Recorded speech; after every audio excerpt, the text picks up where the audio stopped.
नमस्कार किसान भाइयों, आशा करता हूँ कि आप स्वस्थ होंगे। किसान भाइयों, अब हमारी धान की फसल के अंदर बालियाँ 100% निकल चुकी हैं। तो किसान भाइयों, अब हमारा एक अत्यंत महत्वपूर्ण कार्य ये रह जाता है कि अब जो धान की बालियों के अंदर जो दाने पकने हैं वो पूरी तरीके से दाने चमकदार वज़नदार बने, ताकि उसकी मार्केट वैल्यू अच्छी रहे और हमें उसका मूल्य अच्छी तरीके से मिल सके। तो किसान भाइयों, इसके लिए हमें एक उर्वरक खाद का प्रयोग करना है। वो कौन सी उर्वरक खाद है, कितनी उसकी डोज है, कितना उसका समय सही स्प्रे करने का क्या है, ये पूरी जानकारी किसान भाइयों इस वीडियो में दूंगा। तो आप इस वीडियो को शुरू से अंत तक पूरा देखिए किसान भाइयों। और जो किसान भाई पहली बार चैनल पर आए हैं, उनसे यही आग्रह करूंगा कि वो चैनल को सब्सक्राइब करें और आगे किसान भाइयों तक शेयर भी करें। तो किसान भाइयों, अब बालियाँ 100% निकल चुकी हैं। बालियों के अंदर दाने का भराव है वो भी अब बनना शुरू हो गया है, दुग्धावस्था है। तो इस समय, ये महत्वपूर्ण जो किसान भाइयों समय है, इसका हमें अब पूरी तरीके से अब धान की फसल का ख्याल रखना है कि हमारी फसल के अंदर कोई किसी कीट का, कोई फंगस का अटैक ना हो जाए।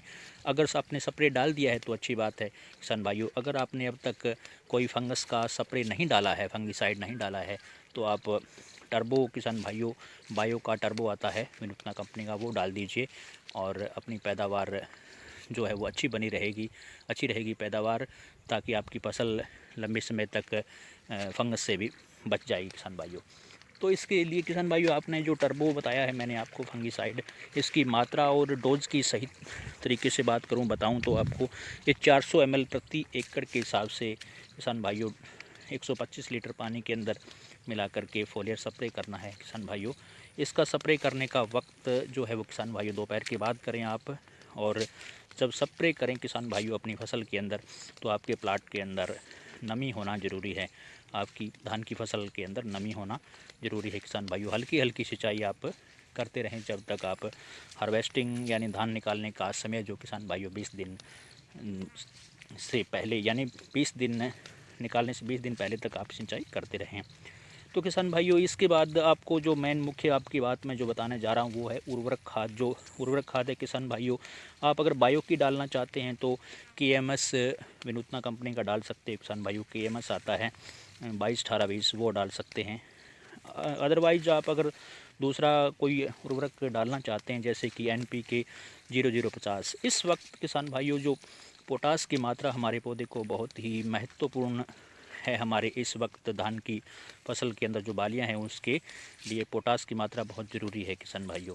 तो पोटास अगर हमारे पौधे में नहीं होगी तो फिर हमारे दाने का भराव है जो बालियों के अंदर, वो अच्छी तरीके से नहीं होगा और हमारे फसल के अंदर जो पैदावार है वो 20 से 25% किसान भाइयों घट सकती है पोटास की कमी की वजह से।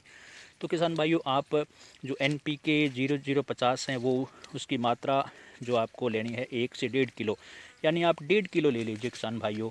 और इसको 125 से 30 लीटर पानी के अंदर इसकी फोलियर स्प्रे करनी है। फोलियर स्प्रे करने का सही समय किसान भाइयों दोपहर बाद करें आप, ताकि हमारी फसल को जो स्प्रे हम करेंगे उसका रिज़ल्ट अच्छा, बेनिफिशियल रिज़ल्ट देखने को मिले। तो किसान भाइयों, आप इस पोटास की मात्रा जो 1.5 किलो का मैंने बताया, आप इसकी मात्रा लेकर के प्रति एकड़ के हिसाब से 125 से 30 लीटर पानी के अंदर मिला करके स्प्रे करना है दोपहर के बाद। इससे किसान भाइयों आपके पौधे की जो रोग प्रतिरोधक क्षमता है वो भी बढ़ जाएगी।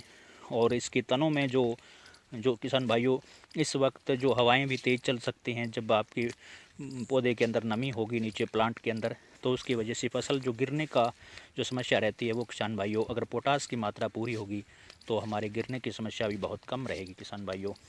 क्योंकि जो पोटास की मात्रा पूर्ण होने से जो हमारा पौधे का जो तना है वो भी मजबूत होता है, जिसके कारण किसान भाइयों पौधे की गिरने की समस्या बहुत कम रहती है।